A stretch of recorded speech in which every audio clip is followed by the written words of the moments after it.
اس نے کہا جو آقا علیہ السلام فرما رہے ہیں یا پیغمبر اسلام جو شخص بھی تھا وہ پیغمبر اسلام فرما رہے ہیں پوچھ لو جو پوچھنا ہے، تو میں اپنا مسئلہ ہی حل کرا لوں کہ میں صحیح ہوں نسب ہوں یا نہیں، واقعتاً اپنے باپ کا ہوں یہ میری ماں نے کسی اور سے لیا، تو میں نے تو ماں کی بات کو ہی مانا ہوا ہے نا۔ تو کھڑا ہو گیا، یا رسول اللہ میں نے کچھ پوچھنا ہے۔ فرمایا پوچھو۔ حضور میرے باپ کا اصل باپ کا نام کیا ہے؟ میرے صحیح باپ کا نام کیا؟ اب بولیے یہ پوچھنا کہ میرا اصل باپ کون ہے، یعنی میں نطفہ کس کا ہوں، میری ماں سے جب میں ٹھہرا ماں کے پیٹ میں کس شخص کا ملاپ ہوا تھا، یہ تو سارا علم غیب کا مسئلہ ہے۔ یہ رات کے اندھیرے کی بات کون جانتا ہے کہ تیری ماں کس سے ملی، کس نے تیری ماں سے ملاپ کیا؟ بھئی یہ تو اللہ جانتا ہے۔ آقا علیہ السلام کا کام تھا فرما دیتے نا، اگر اس پر یہ علم نہ ہوتا غیب کا تو فرماتے بھی عقل سے کام لے، تو کس کا نطفہ ہے یہ تو اللہ کو علم ہے، میں یہ باتیں تھوڑی کہہ رہا ہوں۔ نہیں، اس نے پوچھا میرا باپ کون ہے؟ آقا نے فرمایا ابو کا حذافہ، جاؤ تیرے باپ کا نام حذافہ ہے۔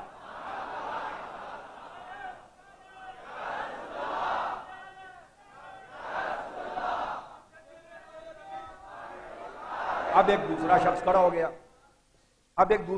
ہو گیا، اس کو بھی لوگ کہتے تھے کہ تم حلالی نہیں ہو حرامی ہو۔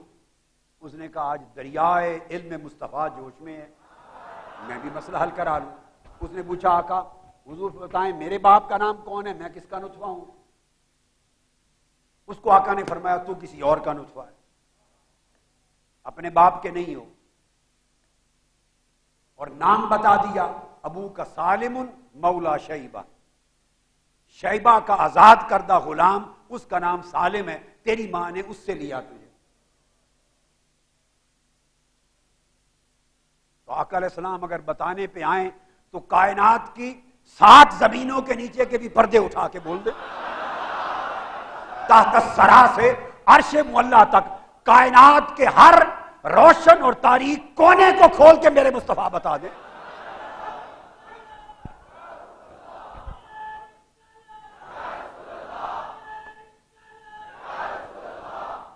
ایک اور شخص کھڑا ہو گیا حدیث پاک میں، یہ 2-3 احادیث ہیں، سب بخاری مسلم میں ہیں، سب متفق علیہ۔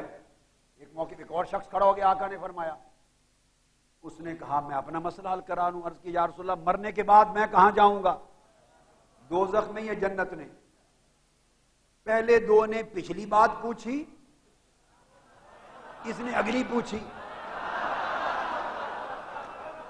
اس سے ایک بات طے ہو گئی، ایک بات طے ہوئی کہ اہل مدینہ میں صحابہ کرام تو صحابہ تھے، ارے عام شخص جو مجلس مصطفیٰ میں آتے اور چہرے مصطفیٰ تکتے تھے، سب کا اس عقیدہ پر اجماع تھا کہ مصطفیٰ سب کچھ جانتے ہیں۔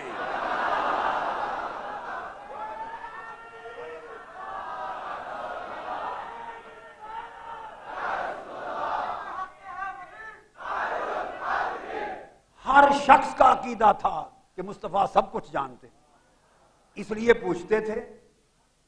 پچھلی بات بھی پوچھی، اگلی بھی بات بھی پوچھی۔ اس نے پوچھا میرا ٹھکانہ، آقا نے فرمایا جا تیرا ٹھکانہ جہنم ہوگا، مدخل جہنم ہوگا۔ اب وہ کب مرے گا، ایمان پر رہے گا نہیں رہے گا، کیا عمل کرے گا کیا نہیں کرے گا، جنت میں جانے کے قابل بنے گا مرتے دم یا دوزخ کے جانے کے قابل، آقا نے وہ بھی فرما دی۔ اب یہ حدیث میں نے آپ کو بتا دی، علم مصطفیٰ پر بخاری مسلم، اس کو مانتے ہیں؟ جب بخاری مسلم پہ آ گئے تو آپ اس کو بھی نہیں مانتے، آپ اس کو بھی نہیں مانتے، اور جب نہ ماننے پہ آئے تو کہتے ہیں کہ جو بخاری مسلم سے باہر ہے میں وہ نہیں مانتا، اور جو بخاری مسلم کے اندر ہے آپ وہ بھی نہیں مانتے۔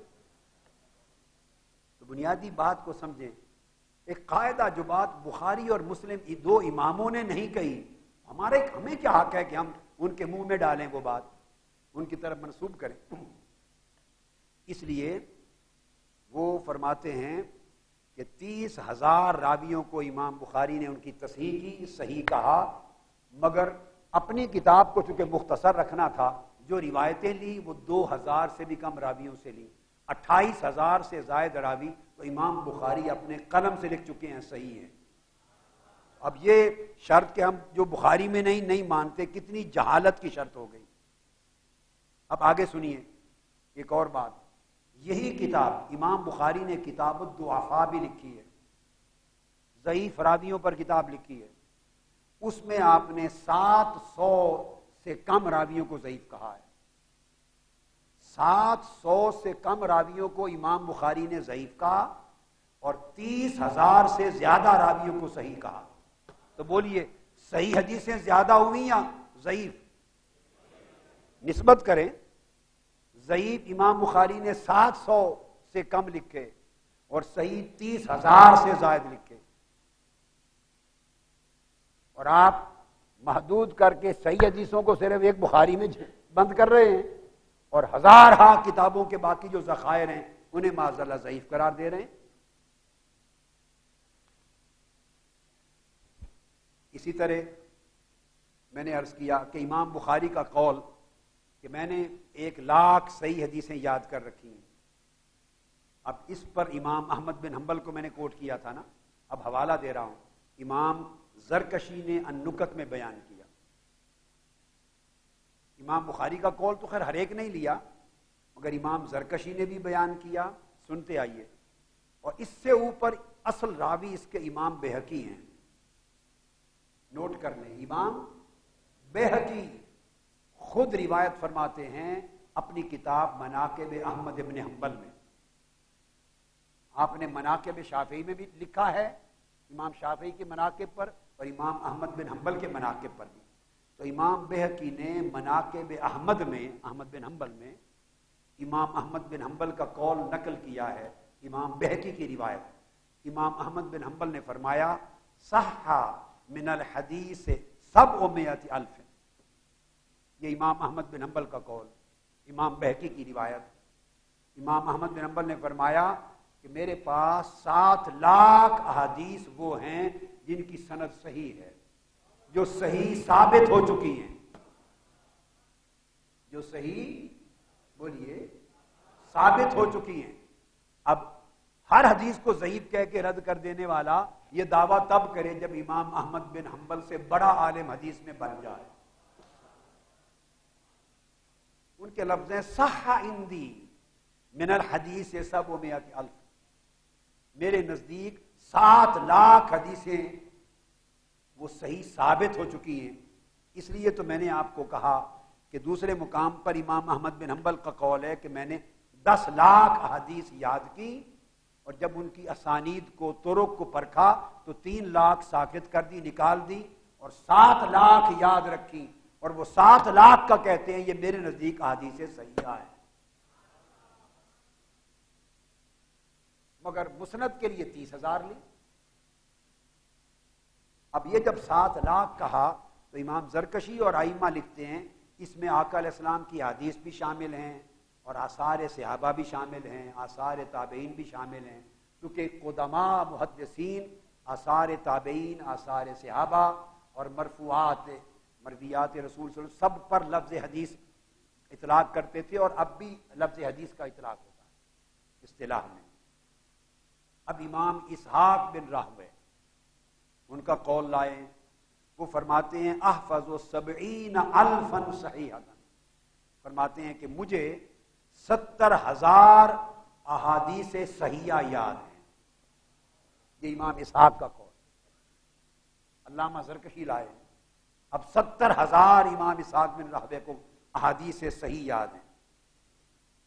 اب آگے سنیے حیرت انگیز ایک روایت امام زرکشی بیان کرتے ہیں، اور اس روایت کے راوی امام ابو سعد اسماعیل بن ابی القاسم البوشنجی، یہ امام بخاری کے تلامذہ میں سے آگے آتے ہیں. خود امام بخاری کے آگے تلامذہ اور روات صحیح بخاری میں سے وہ امام ابو سعد اسماعیل بن ابی القاسم البوشنجی، ان کی روایت جس کو امام زرکشی نے روایت کیا، وہ کہتے ہیں کہ امام بخاری نے ایک کتاب لکھی بسم اللہ پر، بسم اللہ کے فضائل پر، بسم اللہ الرحمن الرحیم. اور آگے امام زرکشی نے اس قول کی کہ امام بخاری نے کتاب لکھی، امام زرکشی نے وضاحت کی کہ شاید اس روایت میں لکھنے سے لو کا لفظ رہ گیا ہے، تو وہ کہنا یہ چاہتے تھے کہ اگر امام بخاری لکھتے بسم اللہ الرحمن الرحیم کے فضائل پر جامع کتاب، اگر یعنی لو صنف البخاری، وہ لو رہ گیا۔ دونوں صورتیں میں اصل بات یہ ہے انہ صنف کتابا واورد فیہ 100,000 حدیث صحیح، اگر وہ لکھتے صرف بسم اللہ کی شان میں تو وہ فرماتے ہیں امام بوشنجی کہ 1,00,000 احادیث صحیحہ اس میں روایت کرتے۔ اب امام بوشنجی نے تو کہا کہ انہوں نے لکھی اور اس میں 1,00,000 صحیح احادیث تخریج کی، لیکن امام زرکشی نے وضاحت کی کہ غالباً لو رہ گیا ہے کتابت میں، وہ کہنا یہ چاہتے تھے، انہوں نے کہا یہ اگر لکھتے بسم اللہ کی شان میں مبسوط کتاب تو صرف بسم اللہ کی فضیلت میں 1,00,000 صحیح احادیث امام بخاری کو یاد تھی۔ اس کا مطلب یہ ہے کہ یہ قول بہت بعد کے آخری زمانے کا ہے، جب آپ نے فرمایا کہ 1,00,000 احادیث صحیحہ یاد ہیں، وہ پہلے پہلے دور زندگی میں کہا ہوگا، اور یہ آخری زمانے جب علم کے سمندر موج زن تھے، اس زمانے کی بات امام بوشنجی نے کہی کہ صرف بسم اللہ کے فضائل پر 1,00,000 احادیث صحیحہ یاد، یہ عالم تھا۔ اسی طرح تعدد، اور یہ اس کی ریزن میں آپ کو سمجھا چکا کہ اس سے مراد احادیث کے متون نہیں ہیں، متون کم ہوں گے، طرق زیادہ ہوں گے، تعدد طرق، تعدد اسانید اور آثار صحابہ، آثار تابعین، پھر ان آثار کے متعدد طرق اور اسانید، اس وجہ سے عدد بہت بڑھ جاتا۔ پھر امام اسحاق بن راہوے کا قول امام زرکشی مزید لائے ہیں، امام اسحاق وہ فرماتے ہیں کہ میری اپنی کتاب حدیث کی، امام اسحاق کہتے ہیں میں نے خود جو کتاب مرتب کی ہے میرے سامنے ہے، فرماتے ہیں کہ میں گویا اس کو دیکھ رہا ہوں، بیان کر رہے کسی موقع پر، فرماتے ہیں اور اس میری اپنی کتاب میں میں نے 1,00,000 احادیث جمع کی، 1,00,000، اور ان 1,00,000 احادیث میں فرماتے ہیں 70,000 احادیث صحیح ہیں۔ اب اس بات کی کیا حیثیت رہ گئی کہ حدیث صحیح صرف صحیح بخاری میں ہے، جس صحیح بخاری میں عدد احادیث کا 2760 ہے، 2760۔ امام ابن اسحاق کہتے ہیں 70,000 میرے قلب پر واضح ہے کہ وہ حدیث صحیح ہیں۔ اب امام حاکم قول لائے ہیں امام احمد بن حنبل کا، اپنی کتاب حدیث کے اوپر اصول حدیث المدخل میں، یہ اصول حدیث کی کتاب المدخل ہے میرے پاس موجود، اس المدخل میں امام حاکم بیان کرتے ہیں کہ امام احمد بن حنبل نے خود فرمایا صح من الحدیث 700,000 حدیث، کہ جو حدیث مجھے یاد ہیں میرے پاس 7,00,000 سے زیادہ حدیث، وکسر 7,00,000 سے زیادہ احادیث صحیحہ مجھے یاد۔ اور پھر وہ لکھتے ہیں ذکر عن احمد بن حنبل، جو میں پہلے بیان کر چکا کہ انہ کاتب 1,000 حدیث، امام احمد بن حنبل نے 10,00,000 حدیث کو لکھا، اسقط منہا 300,000 حدیث، پھر جب اس کے طرق اور اسانید کو پرکھا تو 10,00,000 میں سے 3,00,000 کو نکال دیا، اور 7,00,000 احادیث بچی جو صحیح تھی، اس کو فرماتے ہیں کہ 7,00,000 حدیث صحیحہ ہیں، ان میں سے فرماتے ہیں میں نے 30,000 حدیث کا مسند تیار کیا۔ اس طرح کثیر روایات اور ہیں، کثیر روایات اور ہیں۔ امام ابن داسہ روایت کرتے ہیں کہ میں نے خود امام ابو داؤد سے سنا کہ میں نے آقا علیہ السلام کی 5,00,000 حدیث اپنے قلم سے لکھی، پھر ان میں سے جو درجہ قبول پر قبول کی جانے والی جو حجت ہیں احکام پر، ان حدیث کو چنا 4800، اور مراسیل 600، ان پر مشتمل میں نے اپنی سنن ابی داؤد 5 لاکھ حدیث میں سے۔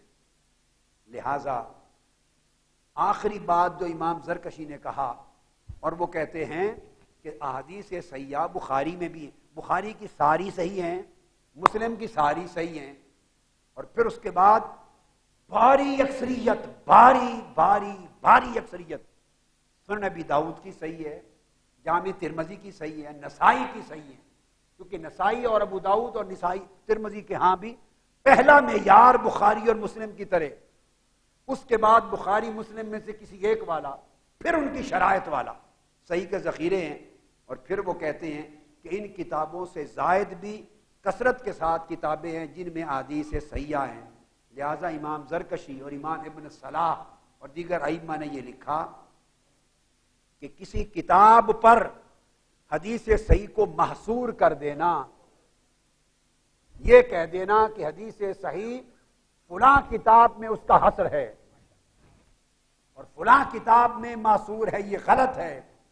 اب وہ کہتے ہیں کہ صرف بخاری اور مسلم نہیں، بلکہ بخاری مسلم کے علاوہ بھی، جگہ بنا لیں جگہ، بخاری مسلم کے علاوہ بھی جو باقی سنن اربع ہیں، جن میں ابو داؤد، ترمذی، نسائی، ابن ماجہ سمیت، پھر صحیح ابن خزیمہ، صحیح جتنی دیگر، صحیح ابن عوامہ، صحیح ابن حبان، کل کتب ہیں جو صحیح کہتے ہیں۔ فرمایا یہ بھی شرط نہیں کہ وہ امام کہے کہ یہ حدیث صحیح ہے تو تب صحیح ہوگی۔ امام زرکشی نے اصول بنایا، فرماتے ہیں وَصَحَّحَهُ مَن لَّمْ يَشْتَهِرْ لَهُ تصنیف من الائمۃ المتقدمہ، کہ جو متقدم ائمہ ہو گزرے، جن میں یحییٰ بن معین اور علی بن مدینی گزرے، جن کی حدیث کی کتابیں بخاری، مسلم، ابو داؤد، ترمذی، نسائی، ابن ماجہ کی طرح جن کتابوں کو شہرت نہیں ملی، فرمایا وہ امام جن کی معروف کتب حدیث مشہور نہیں ہیں، وہ بھی اگر حکم لگا دیں تصحیح کا کہ یہ حدیث صحیح ہے، تو وہ حدیث بھی صحیح تسلیم کی جائے گی، جیسے بخاری، مسلم، ابو داؤد، ترمذی اور سیاستہ کی صحیح ہے۔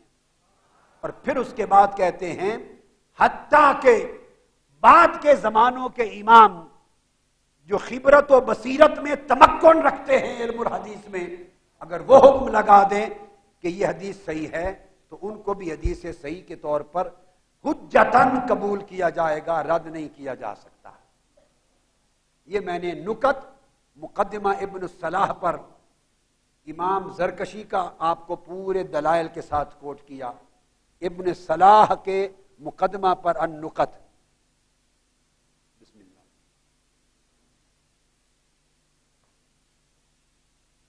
اب یہی باتیں جو میں نے کہیں، یہی ساری بات امام زین الدین العراقی ان کی کتاب التقیید والایضاح اس میں بیان کرتے ہیں، اور یہ بھی علوم الحدیث ابن الصلاح پر ان کی شرح ہے التقیید والایضاح۔ یہی بات جو میں بیان کر چکا امام بخاری کے قواعد اور امام مسلم کے، وہ جو کچھ اب تک میں نے بیان کیا وہ سارا کا سارا امام زین الدین العراقی نے بھی کہا۔ اب میں عبارتیں چونکہ 15-20 کتب کی عبارتیں پڑھ پڑھ کے تصریحات دے چکا ہوں، اب صرف میں کتابوں کے نام لے دوں گا تاکہ اگلے موضوع کی طرف ہم آ سکیں۔ یہ بہت ہو گیا۔ اور پھر وہ امام زین الدین العراقی نے یہ بات تصریح کے ساتھ کی، وہ فرماتے ہیں کہ معرفت صحیح میں، حدیث صحیح کی معرفت میں یہ شرط نہیں ہے کہ ائمہ متقدمین میں سے، یعنی صرف بخاری، مسلم، ابو داؤد، ترمذی، نسائی کی بات نہیں کر رہا ہوں، فرماتے ہیں ان کے علاوہ بھی جو ائمہ متقدمین ہو گزرے، کسی حدیث کے صحیح ہونے کے لیے یہ شرط نہیں ہے کہ ائمہ متقدمین میں سے کسی نے اپنی کتاب میں درج کیا ہو یا کسی نے تصریح کر کے اس حدیث پر حکم صحت لگایا ہو، نہیں، فرماتے ہیں بل لو نص احد منہم علی صحتہ بالاسناد الصحیح الیہ، اگر ائمہ جن کی کتابیں مشتہرہ نہیں ہیں وہ بھی اگر کہہ دیں حدیث کی سند کو جر و تعدیل کے قواعد پر پرکھنے کے بعد کہ یہ صحیح ہے، حتیٰ کہ ہمارے دور کے ائمہ میں سے جو صاحب تمکن حکم لگا دیں تو اس حدیث کو اسی طرح صحیح مانا جائے گا، یہ قاعدہ۔ اب آخر پہ اسی بحث کو ختم کرتے ہوئے حافظ ابن حجر اسقلانی کو لینا چاہ رہا ہوں۔ میں نے جتنے حوالے دیے یہ کل حافظ ابن حجر اسقلانی سے پہلے کے امام تھے، آپ اندازہ کر لیں۔ اب تو امام ابن حجر اسقلانی سب سے بڑا نام ہے، مگر میں نے اب تک ان کے حوالے دیے جتنی کتب آپ کو پڑھائیں وہ امام ابن حجر اسقلانی سے پہلے تھے، میں نے متقدمین سے امام اسقلانی سے پہلے تک لیے۔ اب حافظ ابن حجر اسقلانی، بسم اللہ، ان کی شرح بخاری تو ہر شخص جانتا ہے، فتح الباری، اس کی پہلی جلد مقدمہ ہے، اس کا نام ہے ہدی الساری، مقدمہ فتح الباری۔ اس کے صفحہ 10 پر، اس کے صفحہ 10 پر، اور نسخہ جو میرے سامنے اس وقت ہے یہ دار الحدیث القاہرہ کا ہے، دار الحدیث القاہرہ، صفحہ 10 پر حافظ امام ابن حجر اسقلانی بیان کرتے ہیں امام ابو علی الغسانی کے حوالے سے کہ یہ سند کے ساتھ ثابت ہے کہ امام بخاری رضی اللہ تعالیٰ عنہ نے یہ فرمایا، وہ روایت کرتے ہیں کہ انہو قال خرجت الصحیح من 600,000 حدیث، امام بخاری فرماتے ہیں کہ میں نے 6 لاکھ حدیث میں سے صحیح بخاری کی تخریج کی۔ اور میں آپ کو الگ حوالہ دے چکا ہوں کہ ایک مقام پر امام بخاری نے کہا کہ 16.5 لاکھ حدیث میں سے میں نے جمع کی اور پھر میں تخریج کی طرف آگے رفتہ رفتہ بڑھا، یہاں ان کا قول۔ اور آگے فرماتے ہیں امام الاسماعیلی کی روایت سے، اور فرماتے ہیں وَلَمْ أُخَرِّجْ فِي هَذَا الْكِتَابِ إِلَّا صَحِيحًا وَمَا تَرَكْتُ مِنَ الصَّحِيحِ أَكْثَرَ، فرماتے ہیں امام بخاری کہ اس میں کوئی شک نہیں، میں نے اپنی جامع صحیح میں جو حدیث لی وہ صحیح لی، غیر صحیح کوئی حدیث میں نے اپنی جامع میں درج نہیں کی، مگر اس میں بھی کوئی شک نہیں کہ جو حدیثیں میں نے چھوڑ دیں وہ احادیث صحیحہ تھیں، اور صحیح احادیث کا ذخیرہ جو چھوڑا، جو الجامع یا صحیح میں نہیں لے سکا، ان کی تعداد کہیں کہیں زیادہ ہے ان حدیث کے مقابلے میں جو میں نے الجامع صحیح میں روایت کی۔ یہ امام بخاری کے لفظ ہیں، وما ترکت من الصحیح اکثر، یہ بخاری کہہ رہے ہیں رضی اللہ تعالیٰ، جو کچھ میں نے چھوڑ دیا ان کی تعداد احادیث من الصحیح، احادیث صحیحہ ان کی تعداد زیادہ ہے۔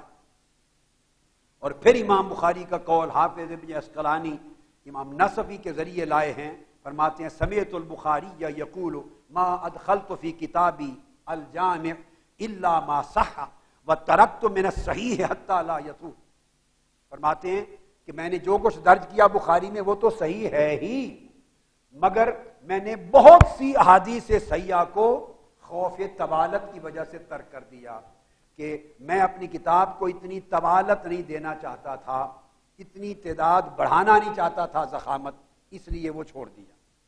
اب یہی بات امام عبد الرؤوف المناوی نے الیواقیت والجواہر میں کی۔ تو میں یہ سارے ریفرنسز آپ کو مقدمہ ابن صلاح کے، اس میں ڈال لو بیٹے، اس کے اندر ڈال کے بند کر دو، مقدمہ ابن صلاح کے میں آپ کو دے چکا۔ اب ہم اگلے موضوع کی طرف آتے ہیں۔ اب اس پر اور بھی کہنے کو بہت کچھ ہے، لیکن میں اب اس حصے کو ترک کرتا ہوں۔ میرے خیال میں تھا کہ بخاری مسلم کے بعد ابو داؤد، ترمذی، نسائی، ابن ماجہ، ان کے جو قواعد ہیں تخریج حدیث کے وہ بھی سمجھاتا، پڑھاتا، درس دیتا، تاکہ پتہ چلتا کہ کس طرح وہ حدیث لاتے ہیں اور ان کا درجہ کیا ہوتا ہے۔ مگر اگر اس موضوع میں پڑ جاؤں تو حدیث ضعیف کا موضوع بالکل رہ جائے گا۔ آج کی رات پہلے 2 گھنٹے سے اوپر ہو چکا ہے۔ اب میں جو وقت تھوڑا سا اور ہے، میں حدیث ضعیف پر لگانا چاہتا ہوں۔ یہ بہت بڑا معرکۃ الآراء موضوع ہے، اور اس نام پر بھی بہت بڑا فتنہ بپا کیا جاتا ہے، بہت بڑا فتنہ بپا کیا جاتا ہے۔ اب اس حوالے سے یہ جو موضوع ہے اس پر بھی اسی ترتیب سے آتا ہوں۔ متن کے طور پہ میں نے کہا المختصر المنتخب فی علوم الحدیث، یہ امام ابن ترکمانی کی کتاب کا متن دے رہا ہوں، اور وہ دیکھیے ضعیف کس کو کہتے ہیں، ضعیف کی تعریف۔ حدیث ضعیف جیسے پہلے کل میں نے بیان کر دیا، ضعیف کے لفظ کا اطلاق ہر موضوع حدیث پہ نہیں ہوتا۔ جب ضعیف کا لفظ آ گیا اس کا مطلب یہ نہیں ہوتا کہ معاذ اللہ یہ موضوع ہے یا یہ متروک ہے یا ہر حدیث ضعیف منکر ہے، یہ بھی نہیں ہوتا، مردود ہے، باطل ہے، یہ معنی نہیں ہوتا۔ کل میں نے تفصیل سے سمجھا دیا۔ ضعیف حدیث کی تعریف فقط یہ ہے وہ حدیث جس کی سند میں جو صحیح ہونے کی شرائط اور حدیث حسن ہونے کی شرائط وہ پوری نہ ہو،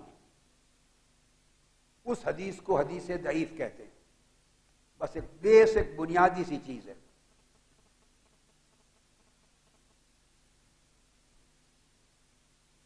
حدیث حسن جو ہے وہ حدیث ہوتی ہے جس میں روات کے حفظ میں کوئی پہلو تھوڑا سا کم ہوتا ہے، باقی ساری شرائط حدیث صحیح کی ہوتی ہے۔ اور یاد رکھ لیں حکم یہ ہے کل ائمہ حدیث کا، وہ یہ حکم ہے کہ الحسن کالصحیح احتجاجا، حدیث حسن وہ حجت ہونے کے اعتبار سے صحیح کی مانند ہوتی ہے۔ شریعت کا حکم حدیث حسن سے اسی طرح ثابت ہوتا ہے جیسے حدیث صحیح سے۔ وَلِهَذَا أَدْرَجَهُ قَوْمٌ فِيهِ وَدُونَهُ قُوَّةً، اپنی قوت میں تھوڑی کم ہوتی ہے، 19 اور 20 کا فرق، 18 اور 20 کا فرق، 20 اور 21 کا فرق، مگر حجت میں برابر۔ اس لیے امام ترمذی سے پہلے ترمذی سے پہلے امام مسلم، امام بخاری اور ان کے اوپر کل امام حسن کا الگ بیان ہی نہیں کرتے تھے، حدیث حسن کو حدیث صحیح کے زمرے میں ہی درج کرتے تھے۔ اتنا قلیل فرق ہے، اتنا قلیل فرق ہے۔ جو حدیث حسن کے راوی وہ اپنی صدق میں، امانت میں، صداقت میں، ہر چیز میں مشہور ہوتے ہیں، مگر رجال صحیح سے حفظ میں تھوڑا سا کم ہوتے ہیں، اس وجہ سے فرق کر دیا ائمہ نے۔ اب میں چونکہ حسن کا موضوع نہیں لے رہا، اس کی تفصیل میں نہیں جا رہا، میں نے صحیح پر بحث کر دی اور اس کے بعد ضعیف کا موضوع ہے۔ اب بتانا یہ چاہتا ہوں کہ شرائط صحیح اور شرائط حسن ملتی جلتی ہیں، تھوڑی کمی حفظ کے باب میں حدیث حسن کی سند کے راویوں میں ہوتی ہے جو تعدد طرق کے ساتھ، توابع اور شواہد کے ساتھ وہ حدیث کئی اور طرق سے آتی ہے تو اس کا ارتفاع ہو جاتا ہے، تو حدیث حسن صحیح کے درجے میں چلی جاتی ہے، اس لیے دونوں کو حجت کہا ہے۔ اب ضعیف کی تعریف یہ ہے کہ وہ شرائط جو صحیح اور حسن کی ہیں، بہت اونچے درجے کی، جس حدیث کی سند میں وہ پوری نہ ہو، حدیث صحیح اور حسن دونوں میں کوئی کمی رہ جائے کسی اعتبار سے، اس حدیث کو ضعیف کہیں گے، ایمان